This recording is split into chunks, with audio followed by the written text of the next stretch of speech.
Listen, if Bill Parcells called me and said, "Hey, Rod, I got some sandbags. I need you to help me load in Gastonia," I'd get in the car and head out right now. What's going on, everybody? Welcome to another episode of The Touchdown with Doug Smith. Now, this episode, you're going to want to stick by because I got 7-year veteran, former Carolina Panther, New England Patriot, stopping by the studio today, Rod Smith. You won't be disappointed for this one. The touchdown. Tuning in to another episode of The Touchdown with Doug Smith. Man, I couldn't even hold this one in, y'all. Man, I got a legend right next to me right now. Folks, I want to take and welcome former Carolina Panther, played for a bunch of teams. Man, a really, really great guy, man. Rod Smith. What's going on, my friend? Man, how are you? Glad to be on the touchdown with you, brother. Let's get it on. Yes, sir. Yes, sir. Let's do it. Let's do it. So, Rod, man, you are just you're just a joy to be around, man. I paid attention to a lot of your work, man. You played for Notre Dame, played from the Patriots to Panthers. I think you were the Packers for a little bit. Man, tell us a little bit about your story and stuff like that. Well, I'm from St. Paul, Minnesota originally. My father was, and you'll see how this all makes sense, but my father was on the board of directors at Ramsey County Hospital for years. So being around the hospital and being around doctors obviously affected the way he thought about sports and about risk management. So I didn't play any football until I was a freshman in high school. Let's start with that. Like, people think, when you start? I didn't play it down until I got to high school. He was worried about concussions, worried about knee injuries. And remember, I was playing high school football back in the 80s. You know what I mean? If you got a knee injury in the 80s, they were cutting your leg in half. You know what I mean? People, the guys with that big scar down their knee, like the whole time. I mean, this is before the lasers it was awful. So he was trying to make sure that we avoided the concussions, because that's bad, right? And and the knee injuries. So all I played was basketball and tennis. You know, the idea being that, you know, if you can teach your kid to move from point A to point B under control, ready to make an athletic move, that's all you really need. Like, you can teach somebody football, in a week or so. I can teach a kid how to play football. But what I really look for is kids that can move from point A to point B, under control with good balance, that are able to react. I mean, that's really the skill you want. That's soccer, that's tennis, that's basketball. It's those things. So I focused on basketball as a kid, and went for football as a freshman in high school, and fell in love with it instantly. I mean, it's the greatest sport ever. And I try to play quarterback, but I can't throw and I can't catch. Oh my God, listen. I got the worst. You do? Yeah. I got the worst hands. Listen, Bill Parcells, and this is '93 in New England. Bill Parcells in training camp said Rod Smith is the best athlete with the worst hands I've ever coached. You know what I mean? For a guy that can move and jump and run and change directions, he can't ball, hit him right in the face. I mean, I have the worst hands ever. So all I have to say is, in high school, I ended up at tailback. And I got to tell you this too, Doug. Like, we were, because this will make sense later, we were a I-back, run it 45 times a game type team. So the tailback position at Roseville High School is a battering ram. So despite having some speed and some athletic ability and all that kind of thing, like, I learned football being a grinder. You know what I mean? Like we would literally, like, high five and celebrate if we ran it for 5 yards on first down. So 5 yards on first down is obviously ahead of the sticks. You try to get 3. We got 5. We're high five line, man. We're like, woo, 5 yards. I mean, and other teams are like, why are you celebrating a 5-yard run? We're like, counting our blessings.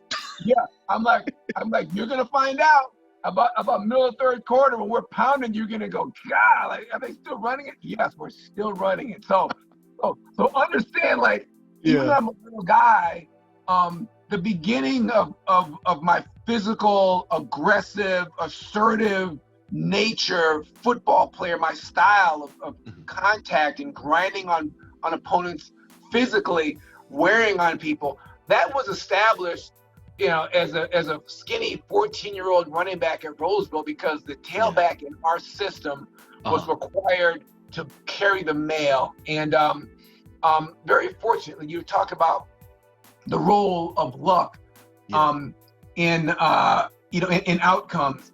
And one of the really lucky points in my career was just being at Roseville with the coaches I was associated with, and the system they had. Had I been in another system where you had to be fancy and catch the ball and it was about movement and finesse, I don't know if I would have had as much success, because I don't catch it well. I'm not naturally a make you miss guy. That's not my style. I broke tackles. I didn't make people miss. I just got, a little bit north south. I got off their center line, and then hit that shoulder and then off to the races. I wasn't juking guys making a miss. I was squaring them up and then making them go lean one way and then hitting them, wham, and then break the tackle. So so that's how I grew up. So that's how it started. And as we talk further, people go, "Oh, I understand it now," because understand. That's how it started, okay? Yeah. Running the ball 40 times as a freshman, like out of the eye. This isn't wishbone and the tall sweeps and a lot of this misdirection. No. It was we'd line up in an eye, and the quarterback would say, Travis would say, they would overload the front side, strong safety come down, cover 3. Travis would say, check. Power 34, point to the hole. Power 34, power 34. They shift, check. Power 35, power 35. The same play, the other direction. And then they stay in their formation because they know. And then we'd run the play. Yeah. We would call it out and then say on 1. Yeah, and then everybody got it? Defense, you got it? Everybody good? The ball is going to run right there. And it's gonna be the guy standing right there. Yeah. And it's gonna take on the middle linebacker. I mean, there was no deception in our game at all. It was a man-on-man, dominate your guy, physical concept. So that's gonna set the tempo for what we talk about later. But that's how I started football. Was that kind of grinding, physical, wear your man down, and one of the things that I always that I thought right away as a freshman, I'm just learning football. Understand? I've been in the moment for a week. I'm just figuring it out. But I thought to myself, you know what?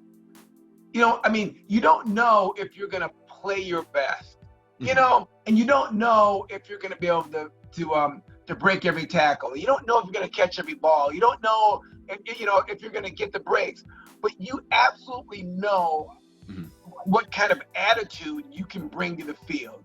You know what I mean? So, I can't control the outcome, but I sure as heck can control my level of will. I can control my level of effort. I control how physical and aggressive and nasty I am. And when I say nasty, physical, aggressive, I absolutely do not mean cheating, cheap shots, injure other players. At all. They are poking the eyes. Yeah, people see those as the same. They're not. I can be as aggressive and mean and physical as any human being on the planet between the whistles, but I'm not hitting anybody low. I'm looking for your chest. I'm not looking for your knee. I'm looking for your chest. And if I lose, one for the bad guys. We'll do it again. So I'll see you in 30 seconds. All right? I'll be back in 30. You know what I mean? Yeah. That's a nice hit. See you in 30. You know what I mean? So I'll be back. Yeah. Listen, guys that hit me, pow. I was like, oh, they're like celebrating. I'm like, hey, good hit. Yeah. Listen, I'll see you in 45 seconds. You know? Nice shot. I'll see you in a minute.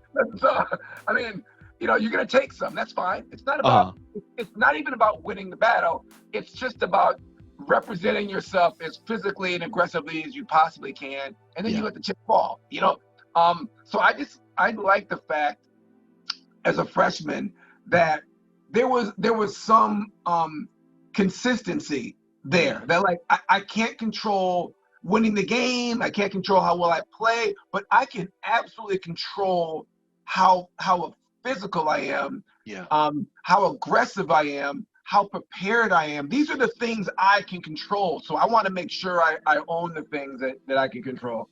To kind of fast forward, you can ask me questions. We'll go back into more detail. But absolutely. Played tailback.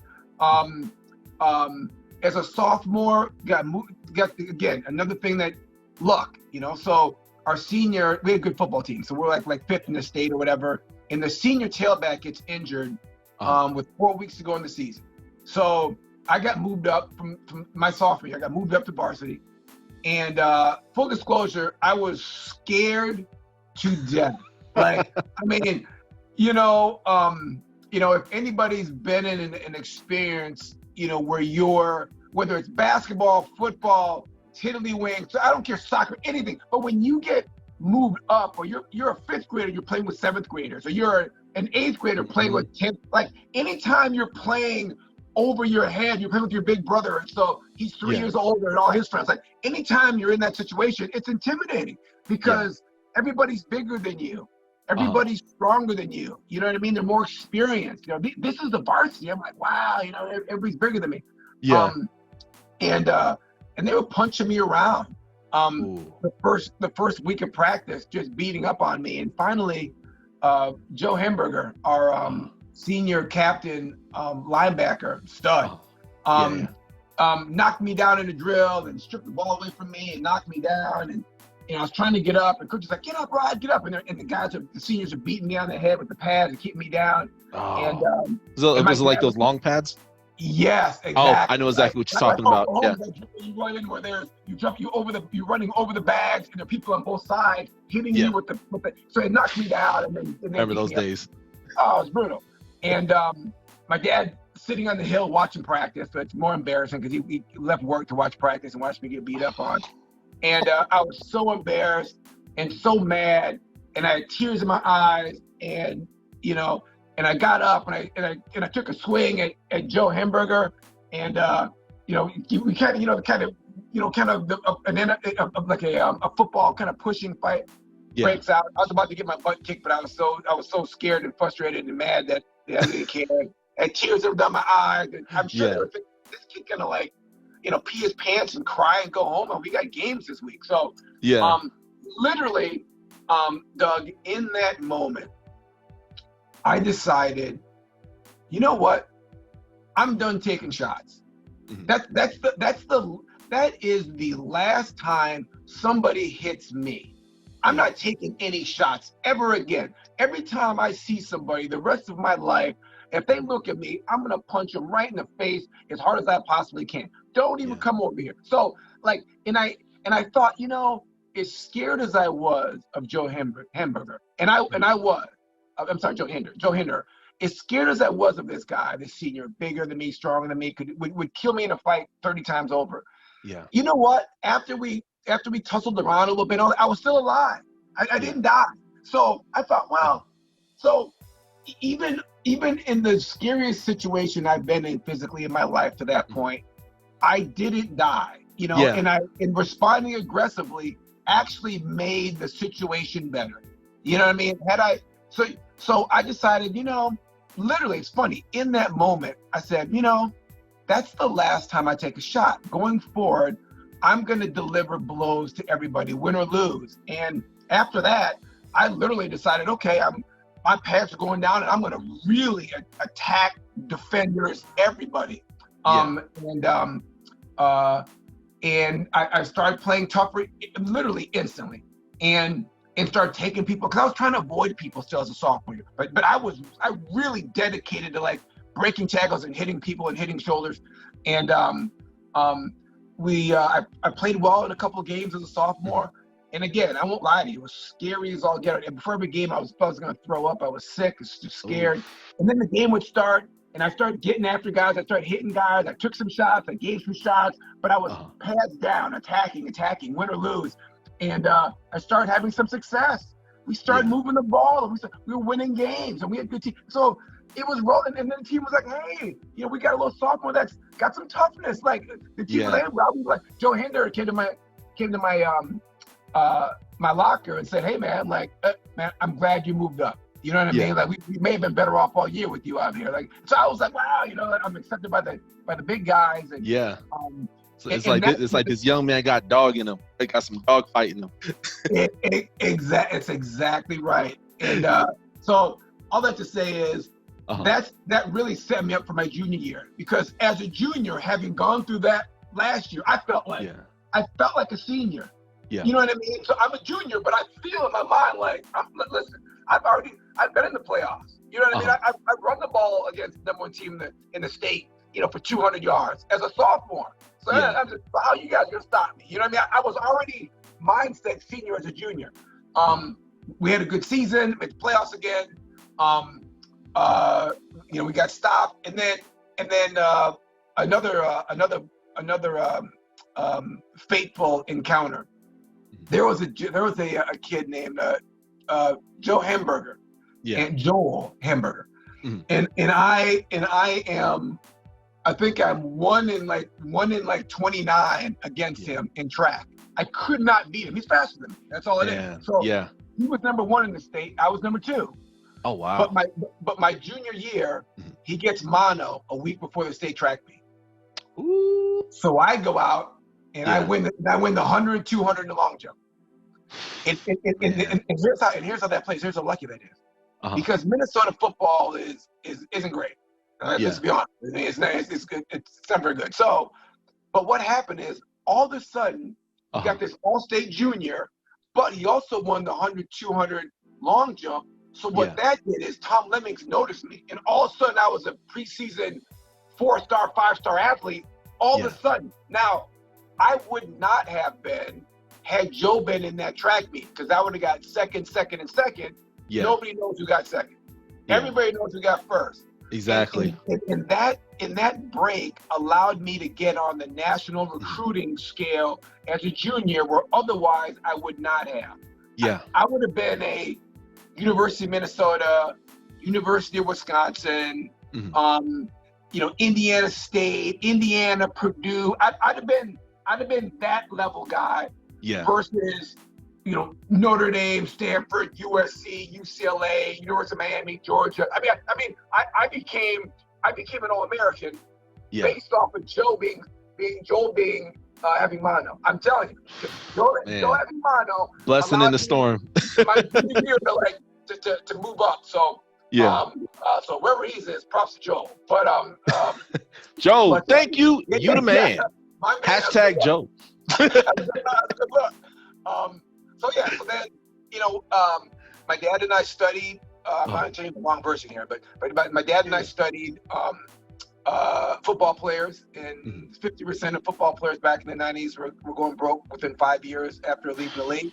Wow. At the time, I think nationally, Division I schools are graduating like 54% of their African American athletes. Wow.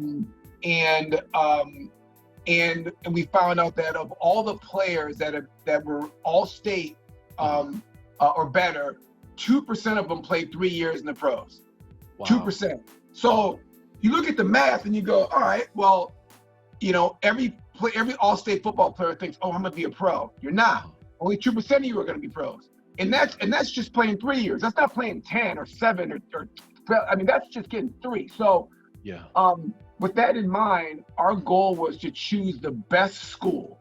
Yes, we want to play football at a high level, but we also want to make sure that we're engaged in a school that cares about their student athletes, number one, and that has a fantastic academic reputation, because this education is going to carry us in life. Football is absolutely temporary. So, and the chances are you're not going to be a pro. And I know everybody, including me, thinks, oh, it's going to be me. And it's not going to be you. So, so it came down to Harvard, Stanford, and Notre Dame. And Jack Elway was at Stanford and had declared that he was going to retire after that season. That program had been in decline for a couple of years. Had it been a year later and it had been Denny Green, I might have gone. You know what I mean? Yeah. Again, this is the luck thing. Had it been Denny and the excitement, and I mean, oh, it's Stanford. But I mean, obviously, academically, it's Stanford, right? You know, one of the best universities in the world. Notre Dame was like right above that, you know, in that level, just underneath that Ivy League level. Yeah. But what Notre Dame does was they allow all their student athletes to have 5 years to graduate. So you've got 5 years whether you registered or not. Yeah. So here's what I figured. I go to Notre Dame, and I was pre-med. I wanted to go pre-med. So it's a 4.5 year degree at Notre Dame. It's really biology, really. But so having 5 years gives me time to get it done, and with summer school, get like another year in with graduate school. So worst case scenario, I've got my biology degree and I'm off to medical school. Or if I decide, if I get pushed out and I go to something else, at least I have an opportunity to try business and then get an MBA. I could literally finish an MBA at Notre Dame in 5 years, whether I play or not as a freshman. So having that 5th year free, like on campus food and all that, like, listen, who wants to pay $85,000? I mean, like, you know what I mean? Like, so, I mean, think about that. That's an $85,000 scholarship they're giving every player that 5th year. I mean, that's crazy, right? Yeah. I mean, it's like $150,000. So, and you know, Coach Holtz is there. They've had the #1 recruiting class in the country 2 years in a row. Yeah, they're gonna get good. I mean, listen, Coach Holtz is bringing a monster to Notre Dame. Like, what was it like playing with him, playing for him? It was phenomenal. It was incredibly stressful because he demands the best out of you. Yeah. And we had so much talent that if you make a mistake, he could pull you right out of the game and put somebody else in. So everybody was always on edge for their job because we had so much talent. Yeah. You know, you think about it. At one point, man, I was looking at our offense, just shaking my head. At one point, we had Rocket Ismail, Ricky Waters, and Jerome Bettis all on the. Listen, I was watching them in practice, just going like, I know, like these are the best 3 backs in football. I mean, and they're on the same team. We had to put Ricky at flanker. Ricky Waters ran for 18,000 yards in the pros and went to 8 Pro Bowls. He was at wide out because we didn't have room for him at running back. You know what I mean? Y'all were stacked. That's like cheating, y'all. No, I'm just kidding. Listen, Jerome Bettis played fullback for a whole year. Listen, I was standing there when Coach Holtz, and we're doing goal line. So it was first team offense versus second team defense. I'm kind of jumping ahead in my story here. So I'm standing behind. I'm telling a Notre Dame story. So I'm standing behind the offense, and Coach Holtz is standing there talking to Jerome Bettis, and he goes, son, let me tell you something. If you want to get your fat butt on the field, son, you're gonna have to play some fullbacks because listen, look, that's Ricky Waters, that's Tony Brooks, Rocket Ismail. There are no reps for you at tailback. It's not good enough. It's not good enough. Listen, I'll tell you what though. If you play fullback, I can probably get you on the field. How does that sound? I'll do whatever you need to do, Coach. So Jerome Bettis, my boy, number 1. Number 2, that year at fullback is what gave him the toughness that made him who he is. Yeah. Like, he had never been asked. He was such a great athlete. He was the player of the year coming out of high school. I mean, nobody asked the player of the year to block anybody. But when he went to Notre Dame and they asked him to block for a year, hey, listen, you got to go butt heads with those linebackers for a year. Demetrius DeBose and Devon McDonald and those monsters. Go learn how to ISO block a guy. Once he had that level of toughness, once he became an ISO blocker, and then he went back to tailback, it's a problem. Man. That is a problem because the rest of his life, tailback was easy.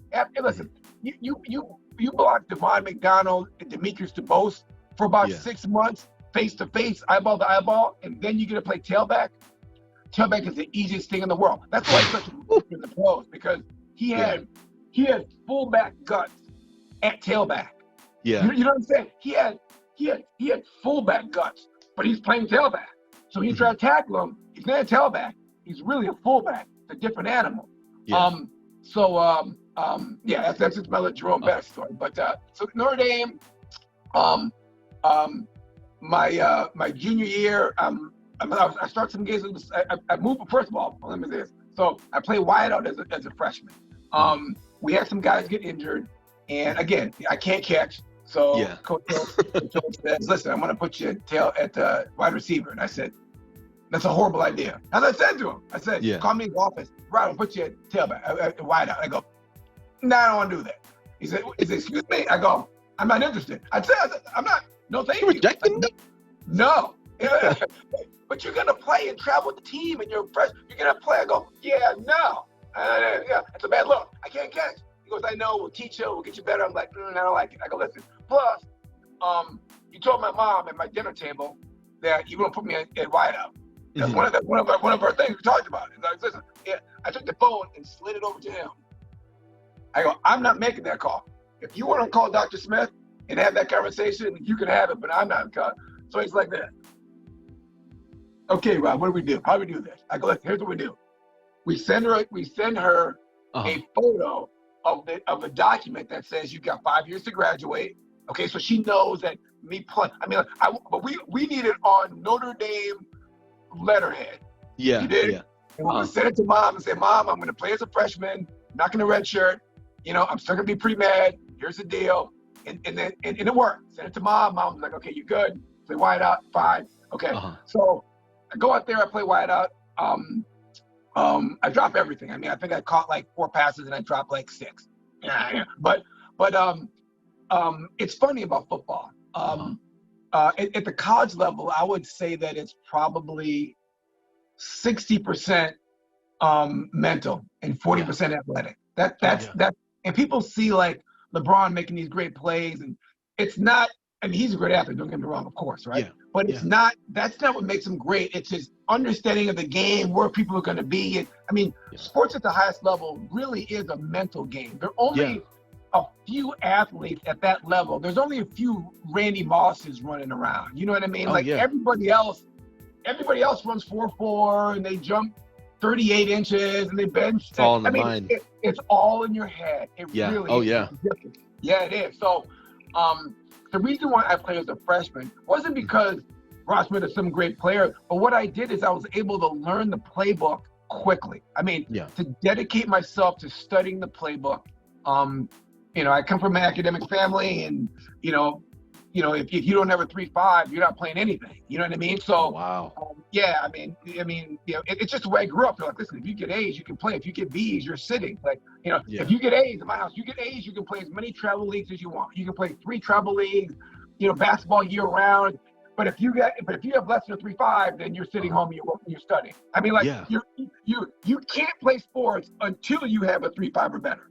Yeah. That's how it was in my house, right? But anyway, so dedicating myself to learning the playbook, understanding the nuances of being able to adjust my route and everything. And so I knew what to do, and just knowing what to do allowed me to get on the field and them to play me. And then the next year I moved to defensive back, and under Barry Alvarez, who now is the athletic director at Wisconsin, who rebuilt that entire football program. Wow. Yeah, Wisconsin used to be 1-11 every year, and then Barry got there, and the rest is history, right? I mean, so changed it all around. And Barry Alvarez was our defensive coordinator when we won the championship in '88, and was our coordinator in '90 when we went 10-1. And then he was gone to Wisconsin. I hated to see him go because he was a leader of men. And to this day, if Barry Alvarez called me right now and said, hey, Rod, I got some sandbags I need you to move in Orlando, I would get in the car and head to Orlando tomorrow. I mean, I'm dead serious. I mean, that's my guy. So went and played for him as a sophomore, started a couple games, went in the lineup as a junior. First game of the season, I got beat for 3 touchdowns by Desmond Howard. I've heard of him before, I think. Oh my God. National television, Doug, and my parents in the stand, my grandmother in the stand. Yeah. Embarrassed myself, embarrassed my family. Got scared. It kept going. It kept getting worse and getting worse. And I was missing tackles. I was missing assignments. It was getting worse. I was getting scared. I was getting confused, and just getting turned around and got crushed. And finally, as an act of mercy, Coach Holtz pulled me out of the game near the end of the third quarter before I lost the game for the team. I gave up 3 touchdowns. I mean, it's brutal. National television, the first game of the season. I think there were like 17 million people watching, something nuts. Yeah, So then the next day I get a call, 6 o'clock in the morning, and and they say, hey, Coach Holtz wants to see you in his office. So I go to the office, and Coach Holtz says, hey, Rod, I know you got a lot of things going on. My girlfriend had actually been killed in a car accident a week before. So, I got that in my mind. No excuses. I'm so sorry, man. I didn't play well. It's on me. Yeah. So you got a lot on your mind, Rod. I'm going to demote you. When you feel better, get yourself together, we'll put you back in the lineup. I go, okay, Coach, I appreciate that. Yeah. So I go out to practice the next day, and I'm not demoted. I'm on scout team.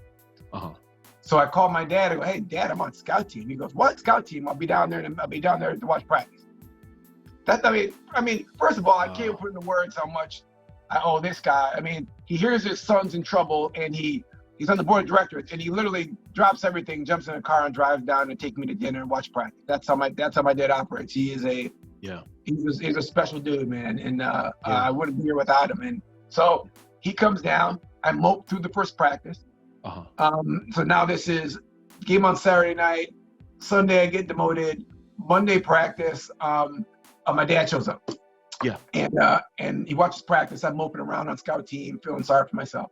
Nobody wants to talk to me because I almost lost the game for our team. Like, Rod quit on us. Rod peed down his leg on national television. Like, can we trust him? All that was going on. Yeah. So my dad takes me out to dinner.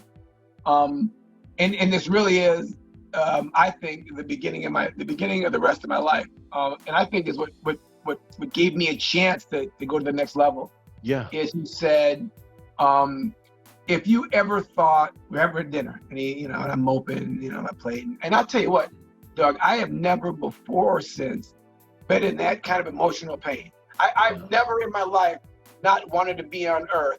I did not want to be on earth after embarrassing myself and my family and my team on national television like that. I didn't here. I didn't do anything. But I had to think about, like, is this worth even being around?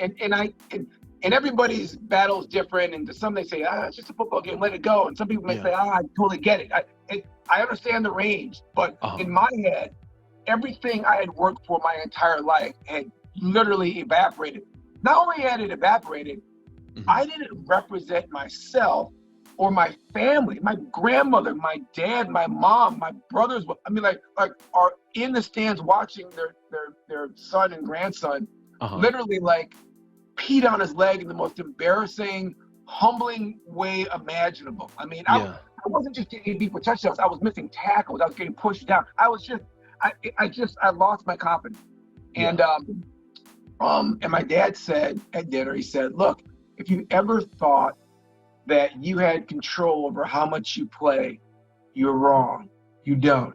The only person that has control over how much you play is Coach Holtz, and you have to accept the fact that he may never play you again. That your career at the University of Notre Dame could be over as you sit there. You may never wear the gold helmet again. That's over. You have no control over that. Yeah. However, there's some things that you do have control of. Yeah. You have control of, you've got a 3.2 grade point average. You need to graduate with a 3.5 to be on the dean's list. You're smart enough to do it. So whether you graduate on the dean's list or not is up to you. That's 100% that's control. That's nothing to do with football. That's you versus you. So take it from 3.2 to 3.5. That's number one. Number two, you have the ability to become the hardest working, most aggressive, most physical practice player in the history of Notre Dame. Wow. You can control that. Yeah. Coach Holtz has nothing to do with how you practice. Yeah. Somebody is going to go down as the most aggressive, most competitive, most physical practice player in the history of the school. Why not you? Yeah. You have a chance to practice against Rocket Ismail, Ricky Waters, Rick Meyer, Derek Brown. I mean, Jerome, pros. There are pros all over the field that you get to practice with at the University of Notre Dame for free. Free shoes, free jock straps, free shoulder pads, free helmet, and you get the best coaches in the world, and you get a chance to play, compete, and compare your skills against the best athletes on earth at this level. Like, lucky you. So what you do is become the first guy in the weight room and the last guy out. You become the first guy to practice and the last guy to leave the field. And you become the most physical, nastiest, competitive football player they've ever seen at that university. You do that. You do that. Like, you do that, and you become the best football player you can be. And you let the chips fall where they may with Coach O. Don't worry about him. You worry about you. And I thought, all right. I mean, it was bringing me back to being a freshman. I was like, okay, let's go back to pounding folks. You know what I mean? Let's have fun with this again. Let's go back to physically dominating people every single snap. The goal is not to have good practice. The goal is to win every single down. I don't care if it's a practice rep, if it's a warm-up drill. Our goal is to win every single down. Every play I'm trying to win. So I went to practice and just cut loose and tried to murder everybody. I was slamming guys all over the place. Now, and no cheap shots. I mean, like inside the whistle, like regular good hits, all that good stuff. And now you're going to have some scraps. Because Ricky Waters, Jerome Bettis, those level of guys don't appreciate somebody slamming them on their back to end the drill, right? You're gonna have some of that. That's fine.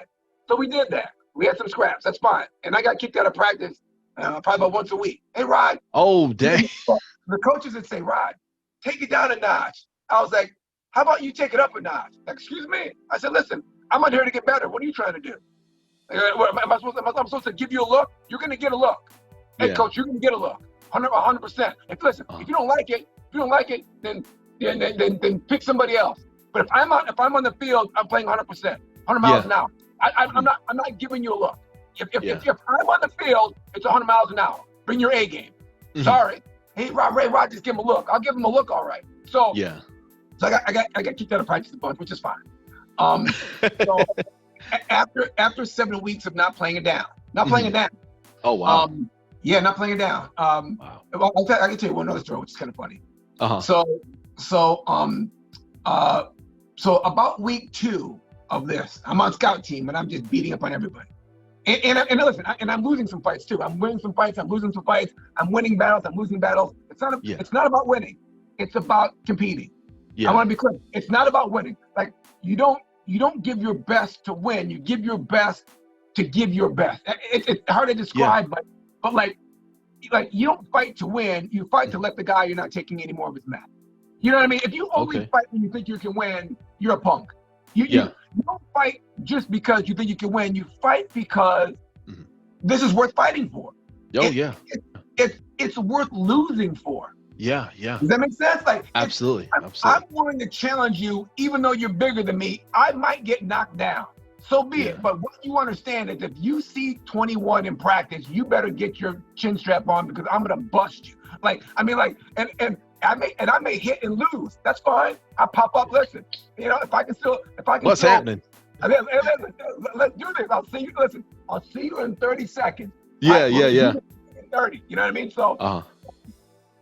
So I'm attacking guys, and we're in the locker room, and everybody's in the shower, and Ricky Waters said, "Hey man, why don't you stop showing out for the coaches, trying to get your job back? Like we got it. You got beat on national television. Desmond took your heart. You know what I mean? And now you're trying to get back by trying to beat up on us. Why don't you just try to win your job back the old-fashioned way? You know what I mean?" And I said, "Look, I said, here's the thing. You need to understand. I'm not playing for Coach Holtz. I'm not even playing for Notre Dame. I'm playing to become the best football player I can. I'm playing for the last name Smith. And if you line up across from me, you're gonna get everything I got. You have to understand that. Listen, go tell Coach Holtz that I don't care if I never play another down here again. I don't care. Listen, you could have heard a pin drop. People were like, and I still mean it. Like greatness is not about acceptance by others. Greatness is you versus you doing the best you can on a moment-to-moment basis. And I had crossed over, Doug. I wasn't I wasn't playing to be a starter or All-American or a pro or like, the girls like me or being All-American. I was playing to win every down. My world had gotten that small. I was just trying to. I was the first guy in the weight room. I was a half hour early and I stayed a half hour late. I would get the first guy in the field and I'd catch jugs after practice to get my hands better. Like I became the hardest working player on the program. You know what I mean? And I said, look, I don't care if I play another down. I said, listen, go tell Coach Holtz, I don't care if he ever plays me again. They were like, and I go, I don't care about that. Like, listen, you have a cross to me, you're gonna get 100 miles an hour. That's what's up. That's what it is. Like, if you don't like it, if I'm third in line and you're third in line, listen, you're gonna get it. If you don't like it, move to get to second or get to fourth. But if you're third and I'm third, you're gonna feel it. That's what's up. Man. You know what I mean? Like, how you want to do this? So, and Ricky's one of my best friends in the world now. That's my guy. But so after 7 weeks, Coach Holtz calls me in his office and he says, "Hey, I'm gonna start you next week against Tennessee." Yeah. And I said, and my response was, "Why?"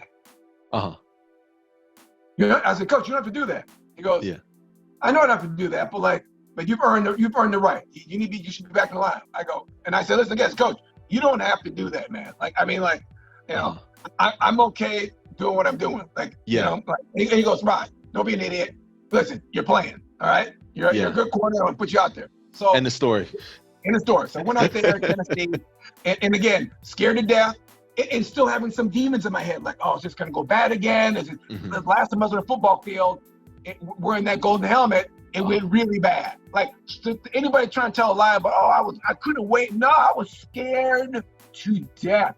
Listen, I was like, oh man, I was rocking. I was like, well, but I was just gonna go for battle. You know what I mean? I was like, okay, Rod, stop thinking about that.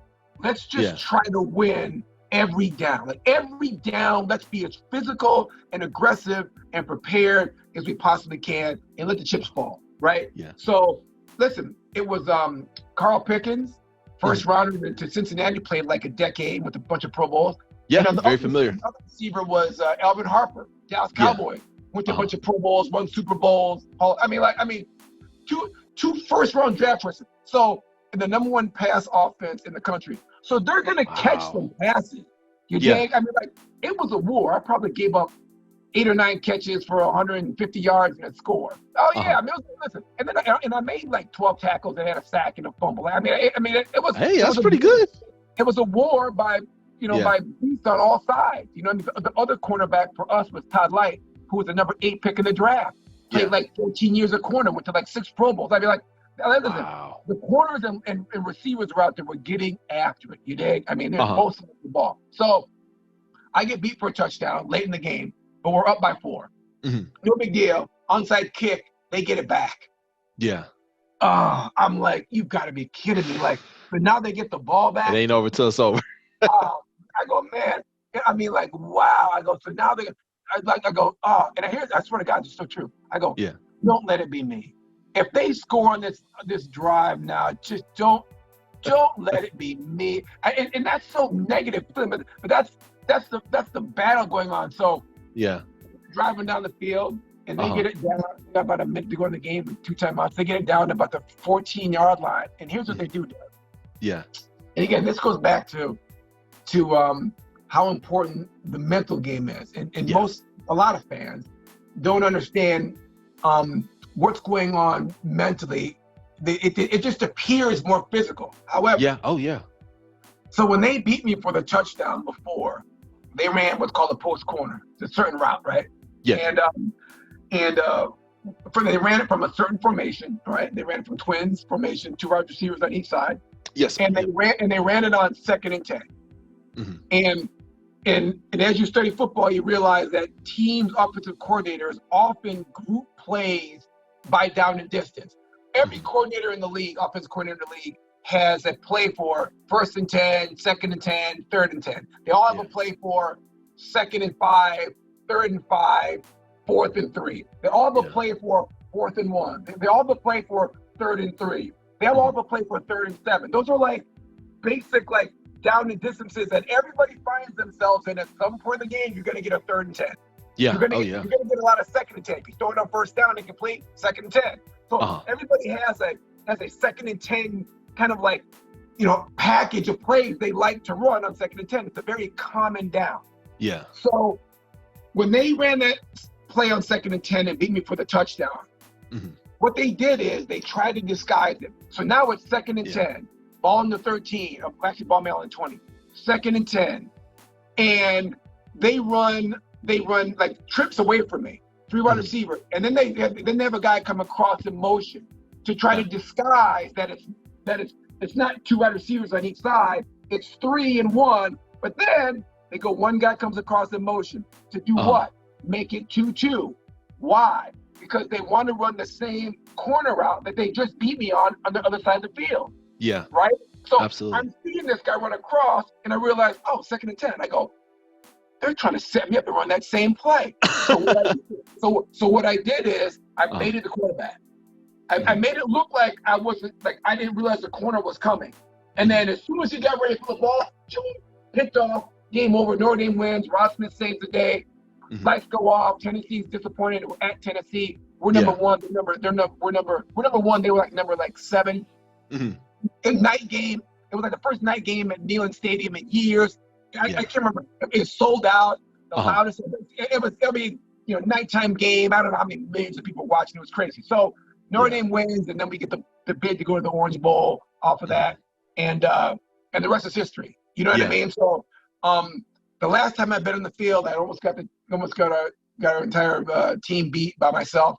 Yeah. And the next time on the field, I ended up making a play at the end of the game to help us close out that game. And and the rest for me actually was kind of history after that. Like I got a bunch of stories, but that was the beginning of the rest of my football career. And would you say like at that point in time that you were like this is the moment, I'm made for this, I'm built for this, I have, you done been through so much, one of the lowest points of your life, and then here you are, like what would you say that was like a big breaking point for you? Without question. A couple of things, like having a father willing to jump in a car and drive 6 hours at a moment's notice to help his son and give him some advice that is directly tailored for me to try to spur me forward and give me something that I can hang on to in a period where I was in a lot of emotional pain, and I've never been in that much mental discomfort before or since. It's made everything easy, because that was feeling like everything in my life was moving away from me was pretty brutal.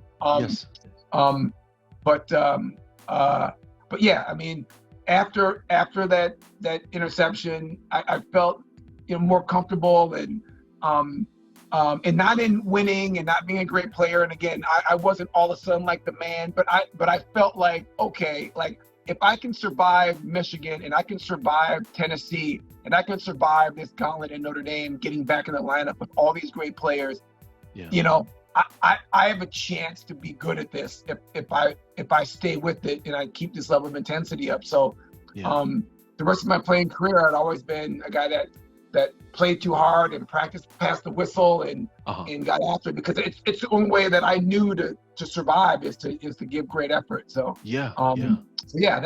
that's how it started. That's how it went down, man. And then had a solid senior year and got drafted in the 2nd round to New England, and which was another crazy story about that, right? I've talked about it, but they'll answer some questions from you. But that's how I got to the pro. Mm-hmm. Man, that's amazing. That's amazing. And it's crazy because like college football has changed a lot. It's that happened. Please forgive me if I'm wrong. 91 last time you played for the. Yeah, that's exactly right. Yes, sir. And then here we are, 19 years later. A long time. 29 years later. And it's so different now. It's like you got these guys, man. Hey, we're gonna get you a car, and hey, we're gonna take care of this for you, and we'll buy your mom a house if you come to this school. And it's like it's changed so much, you know what I mean? And it's like, golly. And I'll be honest with you, like all this podcast stuff and headset stuff aside, man, you lit a fire underneath me. I just want to throw that out there, man. I don't know. We'll talk off camera, man. But man, that's lit a fire underneath me, man. And I gotta say this to the folks watching this: if you're not like, if that doesn't light a fire underneath you, you have no heart. You might want to see a cardiologist. Just want to throw that out. And like I almost feel getting a little teary-eyed, and that was really beautiful. Thank you for sharing that, man. Yeah. Man. So you get to New England. All right, now Bill Parcells, man, he ain't nothing sweet. The guy's won championships, man. He has coached some of the greatest teams. Shout out to Miami Dolphins. He had a little stint there, you know. Yeah. But what was it like? You know, he's your coach. I heard you in a few interviews, you know, where, eventually he said, hey, listen, there's opportunity. You could start here or you could make more money and go for the Panthers. You know, how did that all come about? Yeah, well, I got drafted. Let me tell you the draft story too, which is funny. Oh, yeah. So, the Sports Illustrated, the week before the draft, put me at 31 going to the Bills. Oh, wow. Which is crazy because at the beginning of my, I actually have to go back a little further, golly, to explain this. Okay, so let's go back a little further. Okay, my senior year ends. I'm second on the team in tackles. You know, I have like 3 or 4 interceptions, nothing crazy, but I was just doing Rod. I was just, you know, if you watch the game, my stats weren't that impressive.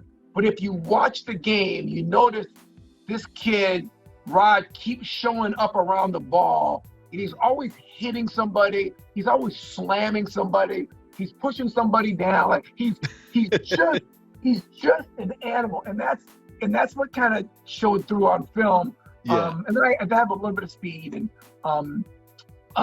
so I got invited to the Japan Bowl and to the East-West Shrine game in the Japan Bowl. Okay, wow. So I've actually heard about that.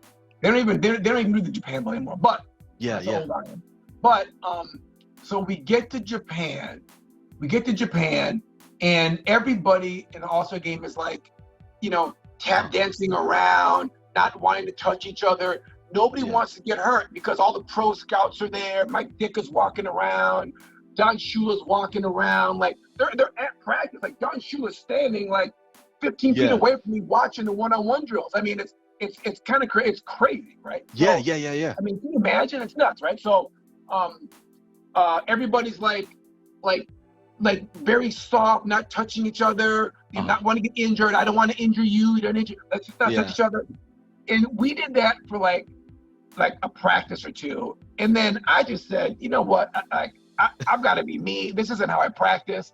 If there's going to be a fight, then so be it. But like, I'm going to start putting hands on people. So I went back to Rod and I started knocking guys down and attacking people. And again, this is no cheap shot. This is, you see me coming. I've got pads on. You've got pads on. I'm standing in front of you. We're doing a blocking drill. I'm going to headbutt you and hip toss you and throw you up, put your feet up in the air and throw you into the Gatorade. Like, listen, that's the deal. I mean, you don't know, you know what? Whoop, there you go. So I started getting more and more aggressive and our coach was from Michigan State, George Perlis. Okay. George Perlis. Now, Michigan State, Notre Dame, obviously a huge rivalry. He hated us. We hated him. He didn't like me, you know. Oh, man. I mean, seriously, he was like, you know, and then I got Smith over here. He didn't want to start me. I was crazy. So we get ready to start. Well, first of all, he says, listen, Rod, I want you to, like, you know, tone it down in practice. We got to take care of everybody, or take care of our teammates. And I go, yeah, listen. I go, you tell your teammates to pick up the pace. Okay, like we're gonna get our butt handed to us if we're playing so soft. If we're gonna do this touch football, flag football nonsense, we're gonna get destroyed. And guess who's gonna get more views by this pro scouts? The team that wins. Yeah. How about we win the game? And if they don't want to be physical, then we should be physical. Oh yeah. If they want to play soft, then we should play physical. Like, what do you mean? So he was like, okay, Smith, I like your attitude. I was like, yeah, exactly, because you know, Perlis is the big physical, you know, guy. That's their style at Michigan State. Yeah. So we get ready for the game, and And I said, and not the team's kind of like understanding kind of, hey, Rod's kind of a psychopath. So I go, hey, let's get the team in here. I call the huddle up. The whole team comes in. I go, look, listen, just like all week, like we've been practicing. Those guys on the other side of the field don't want to get into a physical war. All right? They want to catch passes and look pretty and stay healthy and go to the pros. What we need to do is wear them out physically. Because the most physical team's going to win, and the team that's winning is going to get more looks. You want to go to the pros? Win the game. Win the game. Forget about your position. Like, get physical, knock your guys down, win the game. If you're trying not to get hurt, you're going to get hurt. Oh, yeah. That's how you get injured. If you're trying not to get injured, that's how you get rolled up on, your knees get torn. Like, if you've got your pads out, you can't get hurt. You get hurt when your pads are up. If your shoulder pads are facing the ceiling, somebody's gonna hit you in the side. But if my pads are this way and I'm doing this, you can't get to my knees. If I'm standing up like this, you hit my knees. But if I'm like this, you ought to get knees. You're getting helmet and face mask and shoulder pad. So let's be physical. Break it down. Listen, I'll get it started. Okay, Rob, let's get. So on the opening kickoff, they kick it off. I run down there and hit the guard right in the face, blow him up, knock him back, knock his helmet off. I don't have to receive. I don't get the runner, but I blew up the wedge. Boom! Yeah. And they're like, oh, okay. So the running back, gets tackled close by. And Coach Parcells, I came to the sideline, and Coach Parcells said, "Listen, I'm changing my mind. You're starting. Get in there.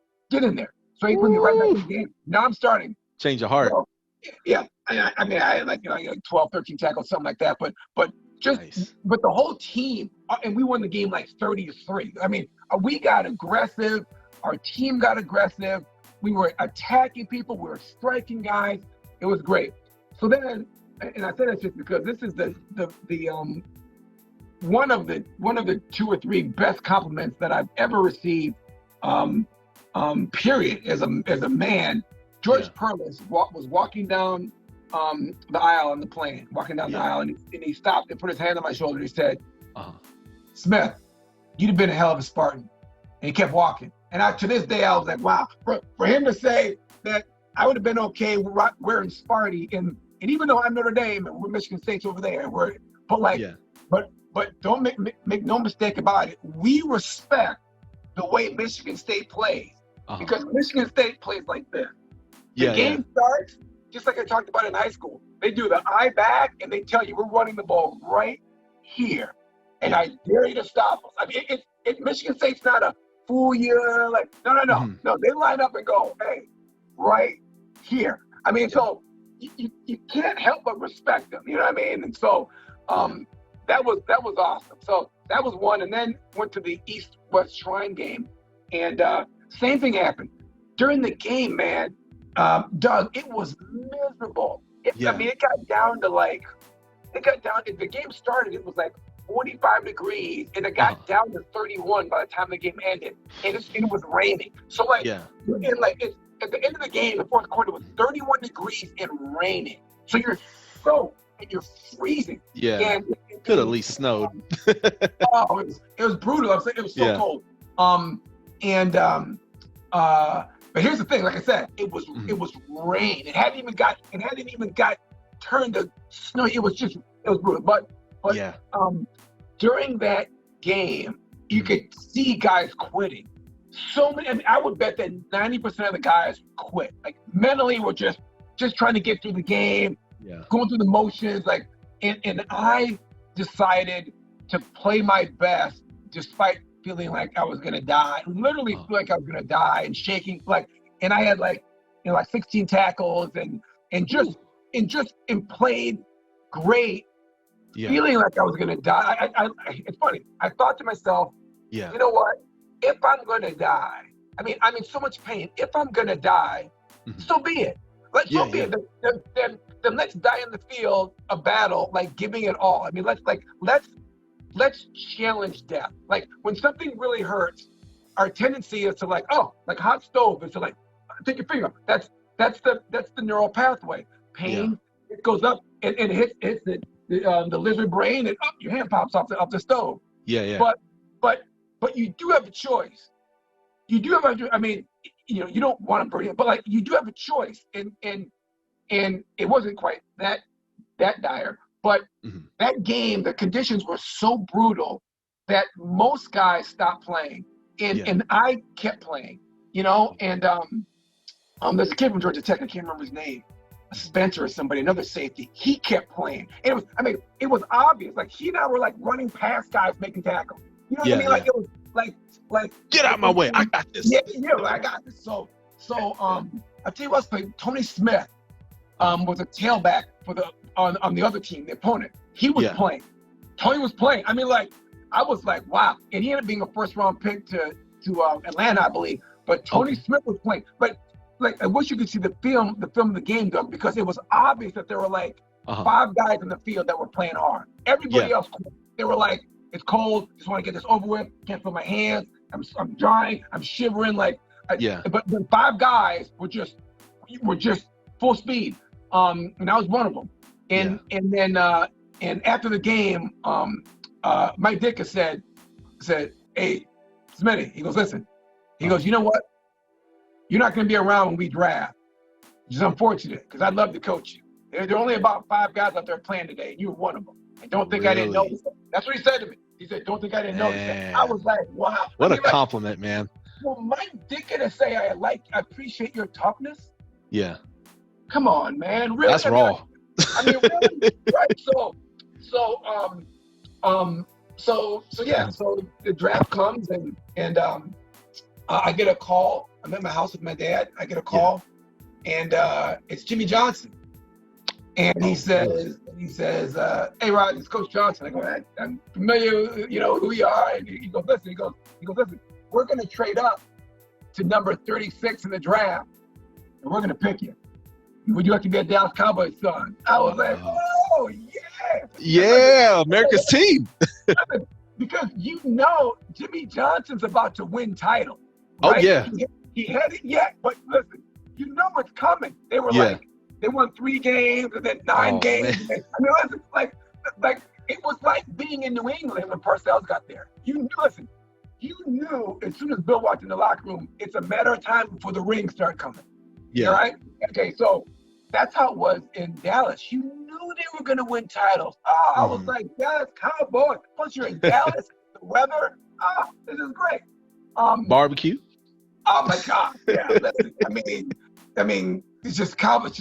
Cowboys. Are you serious? So so he goes, great. We're gonna make a trade. You're gonna see it shortly. You know, I'm excited to have you, Rod. I go, great. So I'm sitting down. About 5 minutes go by. All of a sudden, at the time it was Tagliabue comes up. He says, we want to announce a trade. The Dallas Cowboys trade with the New York Jets to move up to 36 in the draft. I was like, oh, Dallas is about to pick me. Dang. So then the picks keep coming down. 34, 35. Oh, wait a minute. Tagliabue comes to the microphone. Oh, I want to announce a trade. The New England Patriots trade with the Arizona Cardinals to choose Rod Smith, cornerback, Notre Dame. Oh, no. Oh, no. Are you serious? No. I was headed to Dallas. Now I'm going to New England. New England was like 4-12, and their coach said he's going to retire. The guy that was at Syracuse, I can't remember his name. What was his name? Oh, he's a really great guy. But, it's okay. Let's see if I look it up real quick. No, England was a disaster. They were on artificial turf in a stadium that was next to a horse race track. Oh my gosh! They were practicing in Foxborough. Yeah. The locker room was like straight out of the 1970s. Yeah. Like, their weight room was like in a barn. I was like, what? Are you serious? It was brutal. I mean, never has a second round pick been more disappointed. Yeah. And Boston is cold. Oh, that sucks, man. The Red Sox hadn't won anything. This is before the championships, right? This is Yeah. Now they're like the city of the rings now and stuff. Just kicking. I was like, wow. So, all right. God. So, go to New England, and then they try to play contract games at first. It was brutal. So they weren't like a well put together situation at all? This is the year before Kraft took over, so it was still a Oh. and I'm not hating on the Sultans. I'm not Yeah. just, but like it just wasn't organized well. Yeah. All the picks had to hold out. Like it was, it was brutal. But you fight through your rookie year. I did have Irving Fryer on the team. Yeah. Okay. Oh, I got the name Rob Rust. Rob Rust. Yeah. Well, but our head coach was Don McPherson. Was his name? Gotcha. Okay. Yeah. Gotcha. But I did have Irving Fryer, and Irving Fryer is all man. You did. Yeah. Irving Fryer is a monster, right? So and he practices like I practice. Like he's trying to win every single down. Okay, I don't care if it's a warm up or if it's a gas after practice. He's trying to kick your butt. So I had a guy, and he's better than me, and he's bigger and older and stronger. So I had a guy to battle with every day in practice. I was just battling him and I was losing and getting pushed around. I mean, I had to get stronger. But it's like your big brother. Like that's how you get better. You keep sharpening your blade on Irvin Fryer. Yep. And then you play with somebody else. It's like I can cover that. I can cover Don Beebe. You know what I mean? Listen, if I can cover Irvin Fryer, I can cover Don Beebe. You know what I mean? No disrespect, Don's a baller, but Irving Fryer's a monster. So rookie year playing against this guy, we lose all of our games. We lose 14 games. We're 2-14. Yeah. Bill Parcells comes in, and says, "This is a great story." Bill Parcells comes in. And he says, "Listen, I want you guys to understand something. I'm gonna find somebody. Here's the deal. We've got to find a way, in order for us to all keep our jobs, we have to find a way to beat the Buffalo Bills." Yeah. The Buffalo. This is a key about the way Bill Parcells thinks. It's genius. Belichick is just, Bill Parcells light. I mean, that's what he is. He's running the same stuff that Bill did, right? So anyway, Parcells says, listen, the Bills have owned the AFC for the last 8 years. Owned it, right? And owned this division. So the only way that I can stay being the head coach is if we find a way to beat these guys and end up winning the division. You can't win the Super Bowl until you win the division.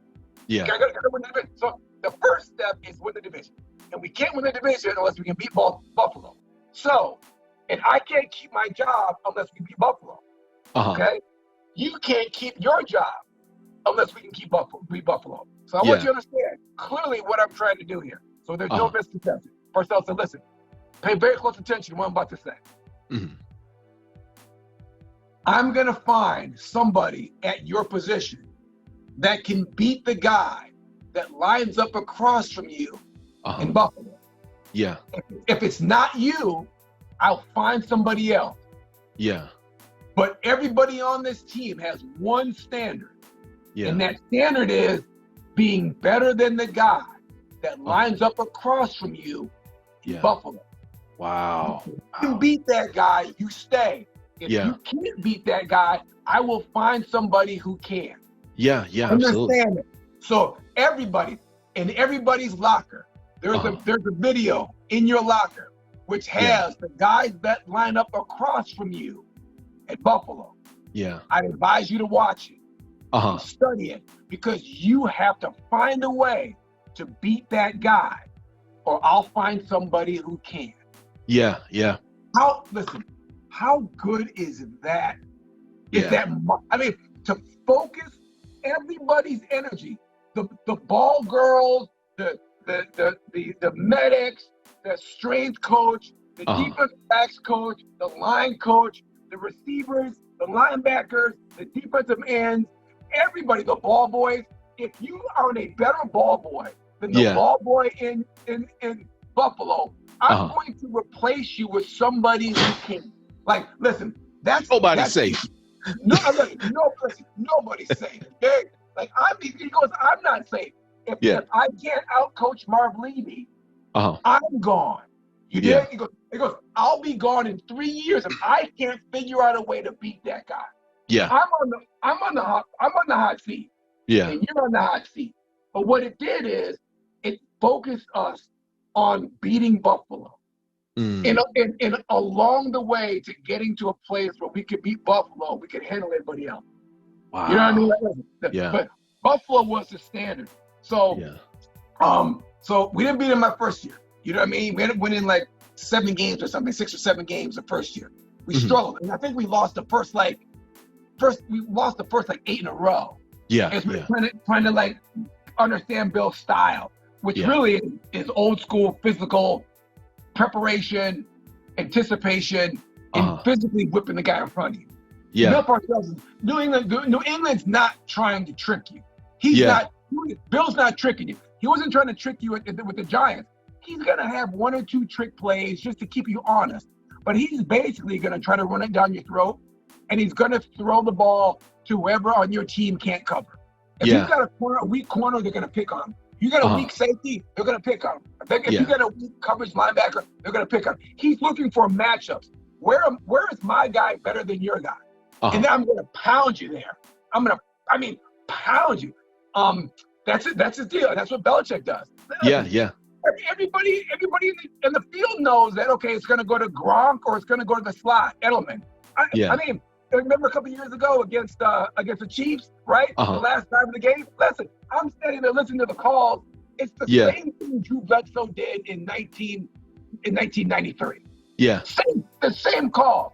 You know, Blue, Randy, Roger left, Roger. I go, listen, stop. I'm in my living room, Doug. I'm like, hey, wait a minute. It's going to Gronk. It's going to Gronk. You knew it. It's going to Gronk. I mean, so, like, because it's at the end of the day, it is a man-on-man game.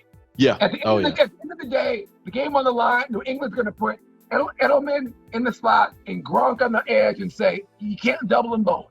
Yeah. You can't double them both. You can't. And whoever you don't double, getting the ball. Yeah. It ain't rocket science. Everybody in the stadium knows what's happening. They do like the same 5 plays. I was telling someone recently. It's like, you know, they do the seam, they do the slant, they do the little dump pass to one of their usually it's a white wide receiver. They do the same thing. You know, Gronk is going to get a dig route. I mean, you know, it's so funny because you're talking because you understand the game. It literally is Gronk in the seam or Gronk on the edge, and it's Edelman on the wiggle route or Edelman on a slant. And then the bailout is the back white in the flat. That's the bailout. I mean, listen, we've been running that same play for 20 years. I'm telling you, like, not for a while, for 20 years. Yeah. And they go, oh, Tom Brady at the end of the game making great throws. And listen, Tom's a baller. Don't get me wrong. And listen, Tom's Tom. Yeah. But it's the same stuff. I mean, like, it's the same play. So understand that, like a lot of excellence in football is not like the guy that's faster or I mean, like it's pretty. But what really wins football games is execution. You know what I mean? And intent, like physical, aggressive, prepared, intent, and then execution. You know what I mean? But anyway, so you know, I'm part of the Parcells regeneration, and then the second year there, this is 94. We lose our first 6 games. We win the last. How many games we in a row? Oh well, here's the deal. We won our last 8 in a row. Okay, I think we won 2, lost 6, then won the last 8. So we make the playoffs. So now, like, we're a playoff team. The New England's getting a buzz. We're getting ready to build a new stadium. You know, we're going to grass. Yeah. Okay. Yeah. The turf is gone. We're going to grass. We're grass now. Like, Parcells is upgrading the facility. We got a new stadium. I mean, like, we're getting ready to become the New England Patriots. Yeah. Right? We're getting ready to be a playoff team 6 out of 7 years, 8 out of 9 years, 10 out of 4. I mean, like, we're getting ready to become the New York Jets playoff after. Like, we are going to become Super Bowl champions over and over and over again. Yeah. But everybody hit their accelerator.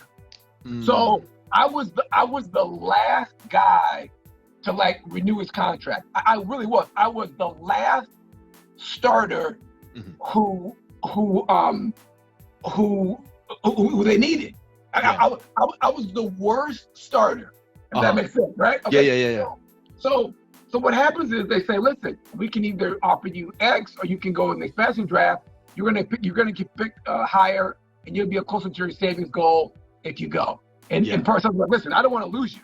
I'd rather have you play here, but you know, I care about you as a person. You know what I mean? And Rod, this is probably the best move for you. Like, you go down there, you make twice as much, and you be a starter, and if I'm you, I probably go. You know, but if you want to stay here, I can offer you this, and you know, I mean that's actually like extremely rare. That a coach that cares about his players so much that he would let them go if he thought it was better for them rather than try to keep them. I mean, Bill Parcells, if Bill Parcells called me and said, hey, Rod, I got some sandbags. I need you to help me load in Gastonia. I'd get in the car and head out right now. I mean, that's what it is, right? That's how I feel about these guys. So, so I come to Carolina. I did not expect to get drafted first. I did. Great experience, man. Sam Mills, Lamar Lathan, Kevin Green, Brett Matsey, Toy Cook,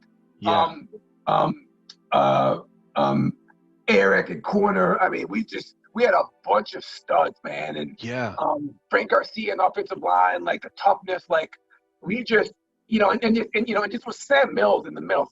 I mean, listen, you take Sam Mills, Lamar Lathan, and Kevin Green. I mean, listen, and then a bunch of knuckleheads like us that just sit in the back end and just attack people. Like, you know, you're gonna win a lot of games. And, definitely makes your job easier too. Oh my gosh, I mean, they were so good and aggressive up front. It made life easy in the back end, and you know, had a lot of success. Went to the NFC Championship game, lost to Green Bay at Green Bay. And it's funny how that goes, because in that Green Bay game, right before the half, I had a sack fumble on Brett Favre, and ball bounced around. I couldn't get it. Kevin Green missed it. Their offensive lineman jumped on it, and they got 3 right before the half. And that's how close that game actually was. If we get that ball, we have a chance to score. They don't get 3, and that game is different. But they got that 3. They gave them a 2-score advantage, and now we're trying to catch up. It's not our game. We only lost by 6. We didn't get blown out or anything, but it put us down by 2 scores going to the second half. Completely changes the way you have to play. Versus if it's a 10-point game versus a 4-point game, it's a completely different game. So, you know that one play just crushed us. But you know, props to Green Bay. I mean, came in there. I mean, listen. I mean, Favre, showing Sharp and all those guys. The old gunslinger himself, man. They were loaded. They were so good. So I had a question too. Like, now you played in the golden, or at least in my humble opinion, I may be wrong on this, but you played in what's called the golden age of quarterbacks. I mean, you done played against the Marinos, the Montanas, Brett Favre, as you just mentioned. I know I'm forgetting an abundance of names. People will come at my neck right now. You played against a lot of great people. What was that like? I mean, your preparation and this, and who, do you have any like stories of like just crazy stories about going against some of these guys? Did they talk smack to you, or like how was that? Well, I do have a funny story actually about my rookie year. So my rookie year, we're playing against Dan Marino. I think it's the first game of the season. And you watch him on film, and you know he's got a quick release. You know he's accurate. But it doesn't even begin to describe how talented this guy is. Wow. So the third play of the game, it's they run it on first down, they get nothing. They throw it on second down, incomplete. So it's 3rd and 10. I'm the nickel back. So hey, nickel. So I go running in the game. Yeah, let's do this. I'm all fired up. Yeah, let's get these cats. Yeah. So I've got Clayton. Clayton Duper was still there. So I've got Clayton in the slot. So Mark's brothers. Yeah. Now one half of it. Yeah, right. So Clayton's near the end of his career, so he's not quite as fast as he used to be. I'm young and fast and vibrant. Before I hurt my back, I'm just fast as all get out. So I can't wait to play him. And I'm jamming him, and I got him jammed up, and we're running across the field, and I'm between him and the quarterback on a crossing route, 5 yard deep with the crosser. Yeah. And I got pressure on him, but he's not trying to get away from me. He's just running at steady speed, and I'm like, this is weird. He's not really trying to get free. And I look back, and I see Dan Marino, and Dan Marino is looking down the field this way.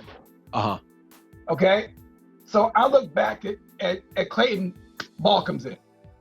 Oh, man. Let me say that again. I've got my arm on Clayton's chest, just like this. My arm on his chest. I'm running, and I'm looking at him.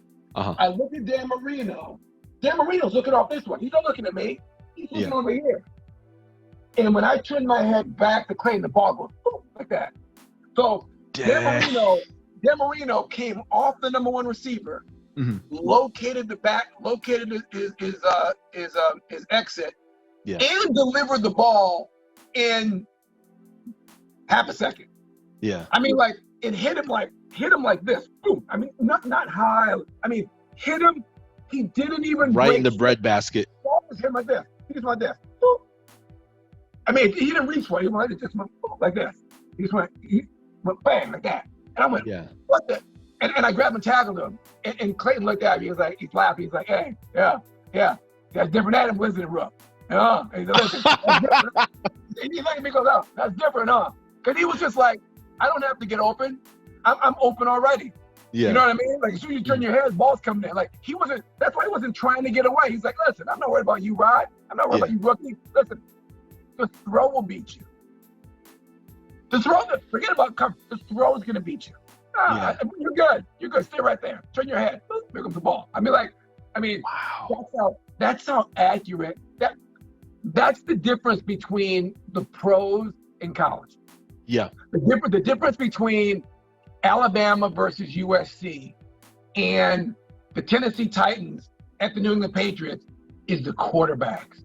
Oh. The quarterbacks at the pro level are so talented. They're so good that it changes the complete dynamic of the game. The reason why they throw it so much nowadays is because those guys are so good. And and the rules, you can't touch the receivers. But like the quarterbacks at the pro level, the good ones, can't even describe some of the things they do. Like when I was up in New England, when I was up in Green Bay with Brett Favre. This is 98. My first day of practice there, Brett Favre was taking bets that he could throw a football from the 40-yard line in between through a tire that was hanging in the end zone. What? A tire. He's on the 40-yard line. It's like this. Throwing balls, and it hits the tire, and then one go through, and one hit the tire, and then one go through. Yes. Listen. I mean, like, hold on. Think about that for a second. Yeah. He's on the 40-yard line. That's a 50-yard throw. Because it's hanging in the back of the end zone. And he's throwing the football in the air through the tires. Yeah. I mean, he's only getting 50% of them. But, like, does anybody understand the accuracy that it takes to do that? I mean, like, it's insane. So, the quarterbacks are crazy. But to answer your question, like, Marino, if Marino isn't under pressure, he can almost complete every pass. I mean, that's how good he is. Joe Montana had the most touch of anybody I've ever seen. I mean, not that arm strength of Marino, but I'm talking about being able to like fit the ball into spaces on timing. Yeah. He was unbelievable, and actually really, really good under pressure. Joe Montana, you don't really think of him as like a tough guy, but like with free blitzers coming, most guys like, oh, ball's out. Dan Marino's not taking a shot. If there's a free blitzer coming, Dan will throw the ball in the stands in a heartbeat. Montana will hang on to it. He'll hang on to it, wait a second, and then hit that receiver and take that shot. You know what I mean? And deliver a perfect ball. I mean, like, I cannot tell you how much toughness it takes to stand in there with Lamar Latham or Kevin Green pounding down at you and know you're about to take a shot and not listen. I'm not taking that shot. Yeah. You know, Doug, I am not going to let Kevin Green hit me in the chest. He would kill me. I mean, like. On the ground. Listen, come on, man. So, you know, Favre would take a shot too and stand in the pocket. Like the really good quarterbacks are off the charts. I mean, what you see on television, it's Marino and Montana were the two that really stood out. I was like, God, these guys are good. And Favre as well. Favre was a monster. I thought Drew Bledsoe was really good too. Our quarterback in New England. I mean, Drew Bledsoe was a baller. He was a beast back in the day. Yeah. A lot of people forget. They see Brady, but they don't realize there was a man before him. Yeah, went to a bunch of Pro Bowl. I mean, so yeah. Yeah, man, that's amazing. That's amazing. Now, that being said, now you've had this amazing journey. Your amazing journey. You lived an amazing life. Still are living an amazing life. Glory to God. And that being said, if you somehow ran into yourself back in high school, or just maybe yourself at a younger age, what would you tell yourself?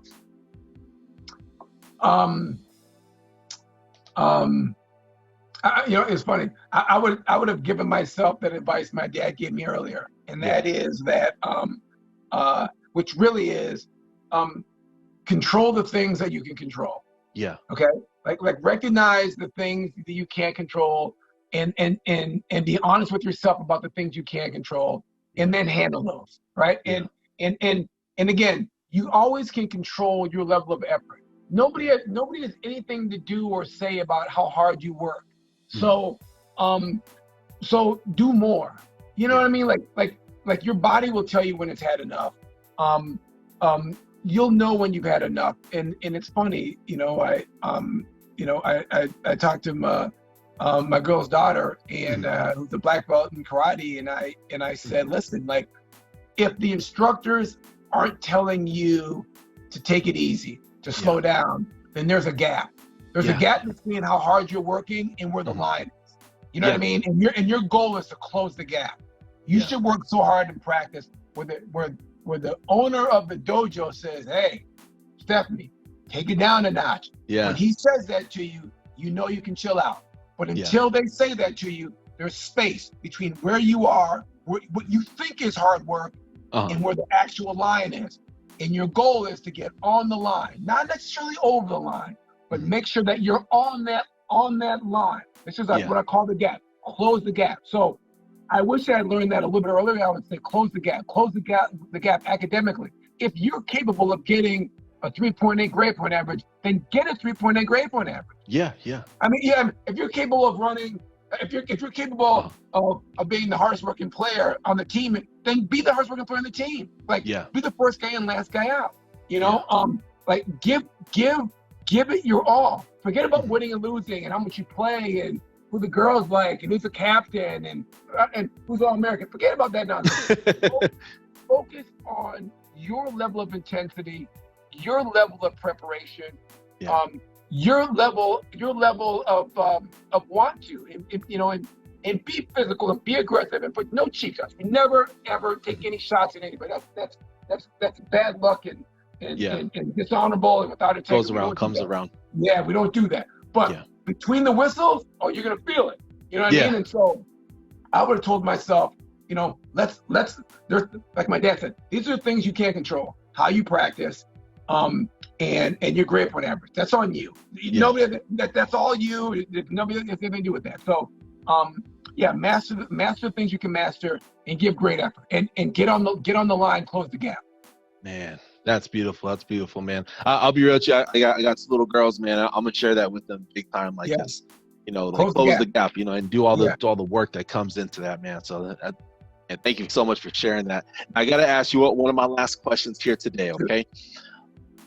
You are the creator of a Mount Rushmore for the Carolina Panthers, okay? You're going to take them building in Asheville, North Carolina. I believe that's the mountains out there. Who is in your Carolina Panthers Mount Rushmore? Oh, gosh. And you can always have honorable mentions. Well, I'll tell you what. I mean, with the guys that I played with, Sam Mills is the captain of that team. Yeah. And rest in peace, by the way, man. Yeah, just an absolute men among men. Yes. I put Eric Davis on that thing. He didn't get as much props as he deserved, but Eric Davis at corner really set the tempo of having a shutdown guy that was physical, that was nasty, that was competitive. Like, yeah, he set the outside edge for us, if that makes sense. He was the tough guy of the little guys. You know what I mean? The non Kevin Green, Lamar Lathan, big guys. He was the leader of us back there. I'll take Sam Mills. I'll take Kevin Green. I'll take Lamar Lathan. I'll take Eric Davis. And even though I never played with him, I'll take Steve Smith. Because listen, anybody that says anybody that says I suck son, Steve's my boy, man. That can't. Everything we just talked about today about physical and pushing yourself and being aggressive, that's it on the next level, right? So yeah, I put Steve on there too, even though we didn't play together. I have a lot of respect for him. Yeah, and that I put him up there as well. Oh man, and you think about Steve, man, he is not afraid to put the paws on you, man. Listen, he's gonna put the paws on you. Listen, yeah. I mean, yeah. If people don't realize, Steve Smith, I mean, never judge a book by his character. He may be a little shorter than, the Michael Irvins and stuff like that, the Isaac Bruces, but he ain't nothing sweet. You know what I mean? And he's coming for your neck. He's coming for your chest, brother. Yeah, he's a monster, and I love the way he plays. Oh, I just love it. Yeah, absolutely, man. Well, I got to thank you so much, Mr. Smith, for taking and coming by. And I mean, you have just hours worth of stories, and man, we got to have you back again. I gotta ask. We'll do it again. Absolutely. Absolutely. And before you go, any shout outs at all? Well, no shout outs, man. I mean, my mom and dad were so key in my life, giving me great advice, and I know everybody's not as fortunate as I am to have such wonderful parents, but definitely, look for a coach or a professor or a teacher, somebody that you believe in and trust, because those type of folks are looking to help kids. If you're out there and your parents aren't giving you the support that you need, open up to a teacher, open up to a counselor, open up to a coach. They are in the business to help kids. That's what they do for a living, and don't be shy about it, asking for help. Like, hey, coach, I want to get better. And I tell you, one of the things about the great players is the great players aren't alone. They ask for help. The great players like Irving Fry was always asking coaches, like, hey, listen, how can I get better? Can you throw me some jugs? Like, what can I work on? How do I get better? I mean, the good players are always asking for help, and you have this macho thing about I'm by myself and I'll do it, but that's not how it goes. The most successful people get help from others. Ask for help and take help. So, if your parents aren't doing it for you and you feel like that, talk to your coach, talk to a teacher. I mean, they would love to help you. I just want to give that shout out. If you're out there and you're not getting the help you deserve, but you think you need, you'd be surprised. Ask for people for help, and you'll get it. They'll get you. Absolutely. Man, that's beautiful. That's beautiful. Well, man, thank you so much for stopping by the show, folks. And make sure you go ahead and drop a comment, hit the like button, little red button down there that says subscribe. Make sure y'all tune in. Man, Mr. Rod Smith, God bless you. Thank you so much for stopping by the show, man. You and all your loved ones, please be safe. I know this world, Big Rona, as I call it, is turning the world upside down. But man, blessings to you and all your loved ones, man. Please be safe. Right back at you, Douglas. I appreciate you, brother. Thanks for having me on, and let me know when you want to do it again, and we'll get into some Brett Favre stories. Absolutely. Yes, sir. You got it. Thanks for watching, everyone. Peace. Have a great night. Touchdown.